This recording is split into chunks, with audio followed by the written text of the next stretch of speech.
ബയോളജിയിൽ പറ്റുന്നത്ര score ചെയ്യണം. ഇത് എല്ലാവരുടെയും ഒരു വലിയ ആഗ്രഹമായിരിക്കും അല്ലെ. ഇപ്പോ നീറ്റിന് പഠിക്കുന്ന ടൈമിലായാലും എന്റെയും ഒരു പ്രതീക്ഷയായിരുന്നു ബയോളജി. കാരണം എനിക്ക് ഫിസിക്സ് നല്ല രീതിക്ക് ടഫ് ആയിരുന്നു. ഇനിയിപ്പോ കെമിസ്ട്രീന്റെ കേസ് പറയുകയാണെങ്കിലും ഈ ബയോളജിന്റെയും ഫിസിക്സിന്റെ ഇടയിൽ പ്ലേസ് ചെയ്യുക, അതല്ലാതെ ഭയങ്കര ഈസി എന്ന് പറയാൻ മാത്രമൊന്നുമില്ല. പക്ഷെ ബയോളജി പറഞ്ഞ ഒരു പ്രതീക്ഷയുള്ള സബ്ജക്റ്റ് ആണ്. കാരണം പഠിച്ചതേ വരും, ആ ഒരു കോൺഫിഡൻസ് ഉണ്ടായിരുന്നു ബയോളജിയിൽ. അപ്പൊ ഞാൻ വിചാരിച്ചു ഓക്കെ, ഇതിൽ എനിക്ക് സ്കോർ പോയരുത്, മാക്സിമം എന്ത് ചെയ്യണം, NCERT പഠിക്കണം. അങ്ങനെ പഠിക്കാൻ തുടങ്ങി. അതൊക്കെ കഴിഞ്ഞ് പിന്നെ ലോക്ക്ഡൌൺ ടൈമായി, എല്ലാം ഓൺലൈനായി. അപ്പൊ ഞാൻ ഒരു കാര്യം ശ്രദ്ധിച്ചത്, മോക്ക് എക്സാംസ് തുടങ്ങിയപ്പം കുറെ ക്വസ്റ്റ്യൻസ് ഔട്ട്ന്ന് വന്നു തുടങ്ങി. So I was like okay, ഔട്ടൊന്നും പഠിക്കുക, അതാവുമ്പം എങ്ങനെങ്കിലുമൊക്കെ ഏതെങ്കിലുമൊക്കെ ക്വസ്റ്റ്യൻ വന്നു കഴിഞ്ഞാലും എനിക്ക് അതും കൂടി അറ്റൻഡ് ചെയ്യാൻ പറ്റുമല്ലോ, ഫുൾ അടിക്കാമല്ലോ.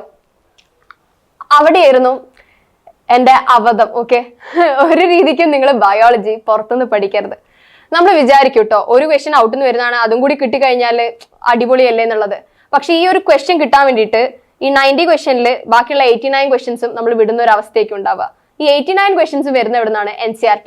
മാക്സിമം പോയാലും ഇപ്പം പുറത്തുനിന്ന് വരികയാണെങ്കിലും ഒരു 2-3 ക്വസ്റ്റ്യൻസ് പുറത്തുനിന്ന് വന്നു വിചാരിക്കട്ടെ, ബാക്കിയുള്ള 87 ക്വസ്റ്റ്യൻസ് എന്താണ്? നിങ്ങൾ ഡയറക്ട്ലി NCERT എന്നാണ് വരുന്നത്. അപ്പൊ NCERT തന്നെ ഫോക്കസ് ചെയ്യാം. ഇപ്പൊ നമ്മൾ കാണുന്ന ഒരു പാറ്റേൺ എന്താണ്? ഒക്കെ NCERT തന്നെയാണ്. ഇതിന് മുമ്പുള്ള എന്താ പറയാ ഒരു 2017-18 പേപ്പേഴ്സ് ഒക്കെ എടുത്തു കഴിഞ്ഞാൽ നിങ്ങൾക്ക് അത്യാവശ്യം ഔട്ട് കാണാം. പക്ഷെ ഇപ്പോഴത്തെ ഒരു പാറ്റേൺ അനുസരിച്ച് കംപ്ലീറ്റ്ലി NCERT ആണ്. ഇനിയിപ്പോ ഔട്ട് വന്നാലും ചില ഓപ്ഷൻസിലൊക്കെ നിങ്ങൾക്ക് പരിചയമില്ലാത്ത വാക്കുകളൊക്കെ കാണുന്നുണ്ടാവും. ബട്ട് സ്റ്റിൽ എന്താണ്, നമ്മുടെ ആൻസർ എന്ന് പറഞ്ഞാൽ അത് NCERT എന്നുള്ള ഒരു വേർഡ് തന്നെയാണ് പൊതുവെ ഉണ്ടാവാറുള്ളത്. അപ്പൊ എന്റെ ഒക്കെ ടൈമിൽ അങ്ങനെ തന്നെയാണ് ഉണ്ടായിരുന്നത്. ആൻഡ് ഇപ്പോഴത്തെ ഒരു പാറ്റേൺ വെച്ച് എന്താണ്, സ്റ്റേറ്റ്മെന്റ് ടൈപ്പ് ക്വസ്റ്റൻസ് കൂടുതലാണ്, assertion and reason type questions കൂടുതലാണ്. അപ്പൊ എന്ത് ചോദിച്ചു കഴിഞ്ഞാൽ മാക്സിമം NCERT തന്നെ നിങ്ങൾ സ്റ്റിക്ക് ചെയ്യുക, ഔട്ട് പഠിക്കേണ്ട ആവശ്യമില്ല. പൊതുവെ കുറെ കുട്ടികൾ പറയുന്ന ഒരു കാര്യമാണ് NCERT പാരഗ്രാഫ് ആയിട്ടല്ലേ കൊടുത്തത്, അപ്പോൾ അത് പഠിച്ചെടുക്കാൻ ഭയങ്കര ബുദ്ധിമുട്ടാണ്. നേരെ മറിച്ച് നമുക്ക് കോച്ചിങ് ഇൻസ്റ്റിറ്റ്യൂട്ടിൽ കിട്ടുന്ന DPP-യിൽ എല്ലാം പോയിന്റ്സ് ആക്കിയിട്ടാണ് കൊടുത്തത്, അതുകൊണ്ട് തന്നെ പെട്ടെന്ന് ഗ്രാസ്പ് ചെയ്യാൻ പറ്റുന്നുള്ളത്. നിങ്ങൾ എന്ത് ചെയ്യുന്ന വെച്ച് കഴിഞ്ഞാൽ നിങ്ങൾ എൻഷുർ ചെയ്യണം, നിങ്ങളുടെ DPP പഠിക്കുന്നതിനെ കൊണ്ട് കുഴപ്പമില്ല. ഇപ്പം NCERT-ലുള്ള എല്ലാ സംഭവവും DPP-യിൽ ഉണ്ടെങ്കിൽ നോ ഇഷ്യൂ. പക്ഷെ നിങ്ങൾ ഉറപ്പ് വരുത്തണം ഫിഗേഴ്സും അതേപോലെ തന്നെ ഉണ്ട് എന്നുള്ളത്. കാരണം NCERT എന്ന് പറഞ്ഞു കഴിഞ്ഞാൽ ഈ ബയോളജീന്റെ കേസിൽ ഈ പേജ് നമ്പർ ഇല്ലേ, അതൊഴികെ ബാക്കി എല്ലാം പഠിക്കണം. ഓതറിന്റെ ഭാഗം പഠിക്കണം, സമ്മറി പഠിക്കണം, അതിന്റെ ഇടയിൽ വരുന്ന ഇയേഴ്സ്, ഓരോ കിട്ടിയ അവാർഡ്സ്, ഇങ്ങനത്തെ എല്ലാം നമ്മൾ പഠിക്കണം. ഓക്കെ, അപ്പൊ ഈ ഫിഗേഴ്സ് ആയാലും like I still remember one thing, നമുക്ക് ഇങ്ങനെ ഒരു ചാപ്റ്ററിന്റെ എക്സാം നടക്കുകയാണ്. ആ എക്സാമിൽ നമുക്ക് ചോദിച്ചൊരു ക്വസ്റ്റ്യൻ പറഞ്ഞു കഴിഞ്ഞാൽ നമ്മുടെ ആ ഒരു പോളൻ ഗ്രെയിൻസിന്റെ ഭാഗമല്ലേ ബയോളജി NCERT +2 ആ ഒരു ഭാഗത്ത് നിന്ന് ഒരു ക്വസ്റ്റ്യൻ ഇട്ടു, ഒരു ഡേ എത്ര ടാബ്ലറ്റ് കഴിക്കണം എന്നുള്ള രീതിയിൽ.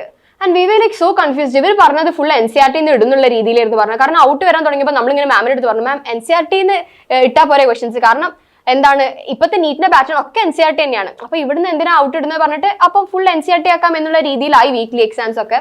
പക്ഷെ ഇങ്ങനെ ഒരു ക്വസ്റ്റ്യൻ കണ്ടപ്പോൾ നമ്മൾ പോയി കച്ചറൊക്കെ ഉണ്ടാക്കി, എന്താ അത് മാം ഇങ്ങനെ ലൈക്ക് ഈ ഒരു എത്ര ഗുളിക ഓരോ ദിവസം വെച്ച് കഴിക്കണം എന്നുള്ള രീതിയിലൊന്നും പറയുന്നില്ലല്ലോ എന്നുള്ളത്. അങ്ങനെ പിന്നെയാണ് നമുക്ക് മനസ്സിലായത് ആ NCERT തുറക്കുക. നിങ്ങളൊന്ന് ഇത് ചെയ്ത് നോക്കട്ടെ, ആ പോളൻ ഗ്രെയിന്റെ ഭാഗം എടുക്കുക, അവിടെ ആ ഒരു ടാബ്ലറ്റിന്റെ ആ ഒരു ബോക്സ് കൊടുത്തിട്ടില്ലേ, അവിടെ ഏറ്റവും മേലത്തെ പോർഷനിൽ 30 ഡേയ്സ് എന്നുണ്ട്. ആൻഡ് ഈ ഒരു ഭാഗത്ത് 30 ടാബ്ലറ്റ്സ് എന്ന് കൊടുത്തിട്ടുണ്ട്. ആക്ച്വലി ആ ക്വസ്റ്റ്യൻ വന്നത് NCERT തന്നെയായിരുന്നു. 30 divided by 30, 1 tablet per day. Okay, പക്ഷെ ആ രീതിയിൽ നമ്മൾ തിങ്ക് ചെയ്തില്ല, ആ പിക്ചർ നമ്മുടെ കണ്ണിൽ അത്ര രീതിക്ക് സ്ട്രൈക്ക് ചെയ്തില്ല.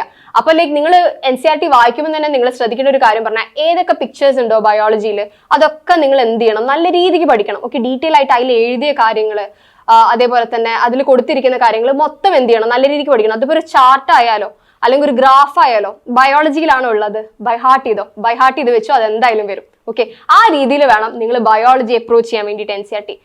Now coming to chemistry and physics. അപ്പൊ നമ്മൾ വിചാരിക്കും ബയോളജി മാത്രം നമുക്ക് എന്ത് ചെയ്യാം, NCERT പഠിക്കാം, ബാക്കിയുള്ളതൊക്കെ പുറത്തുനിന്ന് പഠിക്കാം. അങ്ങനെയല്ല കേട്ടോ കാര്യം. ഈ കെമിസ്ട്രിയിൽ ഇനോർഗാനിക് കെമിസ്ട്രി ഇല്ലേ, ഇതും ഇതേപോലെ തന്നെയാണ്, ബയോളജി പോലെ തന്നെ ഒരു സബ്ജക്റ്റ് ആണ്. അപ്പൊ എന്ത് ചെയ്യണം, ഇനോർഗാനിക് കെമിസ്ട്രിയും നിങ്ങൾ നല്ല രീതിക്ക് NCERT വായിച്ച് പഠിക്കണം. കുറെ ഫാക്ട്സ് ഒക്കെ അതിൽ ബൈഹാർട്ട് ചെയ്യാനുണ്ട്, കുറെ മനസ്സിലാക്കി പഠിക്കാനുണ്ട്. എനിവേ നിങ്ങൾ എന്ത് ചെയ്യണം, NCERT സ്റ്റിക്ക് ഓൺ ചെയ്തേ മതിയാവുള്ളൂ. ഇനിയിപ്പോ ഫിസിക്കൽ കെമിസ്ട്രി പറയുകയാണെങ്കിലും ആറ്റമിക് തിയറി ആരാ കണ്ടുപിടിച്ചത് എന്നുള്ള രീതിയിലൊക്കെ ക്വസ്റ്റ്യൻസ് വരാം, കാരണം അതൊക്കെ NCERT ആണ്. ഇതേപോലെ തന്നെ കെമിക്കൽ ബോണ്ടിങ്ങിലായാലും എല്ലാ ചാപ്റ്ററിലും ഫിസിക്കൽ കെമിസ്ട്രിയിൽ വായിക്കേണ്ട ചില ഭാഗങ്ങളുണ്ട്. അപ്പൊ മൊത്തത്തിൽ നിങ്ങൾ NCERT സ്കിപ്പ് ചെയ്യാൻ പാടില്ല. പിന്നെ വരുന്നത് ഓർഗാനിക് കെമിസ്ട്രി ആണ്. ഓർഗാനിക് കെമിസ്ട്രിയിൽ NCERT ഇമ്പോർട്ടന്റ് ആണ്. എനിക്ക് മെയിൻലി അതിൽ തോന്നിയിട്ടുള്ള കാര്യം എന്ന് പറഞ്ഞു കഴിഞ്ഞാൽ, ഇപ്പൊ നിങ്ങൾ കോച്ചിങ് ഇൻസ്റ്റിറ്റ്യൂട്ടിലൊക്കെ പോകുന്ന ഒരാളാണെങ്കിൽ നല്ല രീതിക്ക് കുറച്ചും കൂടി ഔട്ട് പഠിപ്പിക്കുക ഓർഗാനിക്. കാരണം ആ ഒരു ലെവൽ ക്വസ്റ്റ്യൻസ് ഓർഗാനിക്കിൽ കണ്ടുവരാറുണ്ട് നമ്മളല്ലേ. ആൻഡ് ഇപ്പൊ ജെഇ മെയിൻസിന്റെ ക്വസ്റ്റൻസ് നിങ്ങൾ ചെയ്യുകയാണെങ്കിൽ കുറച്ച് ഔട്ട് പഠിച്ചാലേ നിങ്ങൾക്ക് ചെയ്യാൻ പറ്റുള്ളൂ. നേരെ കുറച്ച് NCERT-യിൽ അതിന്റെ ഒരു ബേസ് ലെവൽ ഉണ്ടാവുക.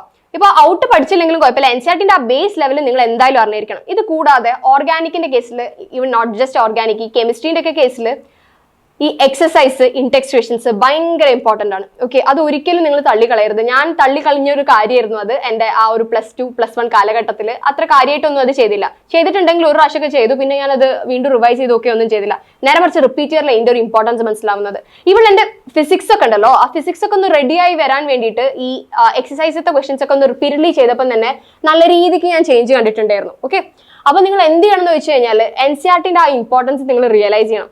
ഓക്കെ, ആൻഡ് ഓൾസോ ഇപ്പൊ നിങ്ങൾ കോച്ചിങ് ഇൻസ്റ്റിറ്റ്യൂട്ട് മോക്ക് ടെസ്റ്റ് ഒക്കെ എഴുതുന്ന ടൈമിലായാലും പുറത്തുനിന്ന് ക്വസ്റ്റ്യൻ കാണുമ്പോൾ ആ ക്വസ്റ്റ്യന്റെ ആൻസർ നോട്ട് ചെയ്ത് വെക്കുക. ഒരിക്കലും അതിനെ തപ്പിയിട്ട് ആ ടോപ്പിക് എടുത്തിട്ട് പുറത്തുനിന്നൊന്നും പഠിക്കരുത്. ആ ഒരു രീതിയിൽ നിങ്ങൾ ടൈം സ്പെൻഡ് ചെയ്യരുത്. എനിക്ക് പറ്റിയൊരു അബദ്ധം പറഞ്ഞു, ഞാൻ പുറത്തുനിന്ന് പഠിക്കാൻ തുടങ്ങി, അവസാനം ഞാൻ പുറത്തത്തെ കാര്യങ്ങൾ മാത്രമേ പഠിക്കുന്നത്. NCERT റിവൈസ് ചെയ്യാൻ എനിക്ക് ടൈം കിട്ടിയില്ല. ഓക്കെ, എല്ലാം കൂടി നമുക്ക് റിവൈസ് ചെയ്യാനും പറ്റൂല, അത്രയും ചാപ്റ്റേഴ്സ് ഉണ്ട് റിവൈസ് ചെയ്ത് തീർക്കാൻ വേണ്ടിയിട്ട്. അപ്പൊ നിങ്ങൾ മനസ്സിലാക്കേണ്ടത് stick on to your NCERT. As we usually say, NCERT is Bhagavad Gita for NEET.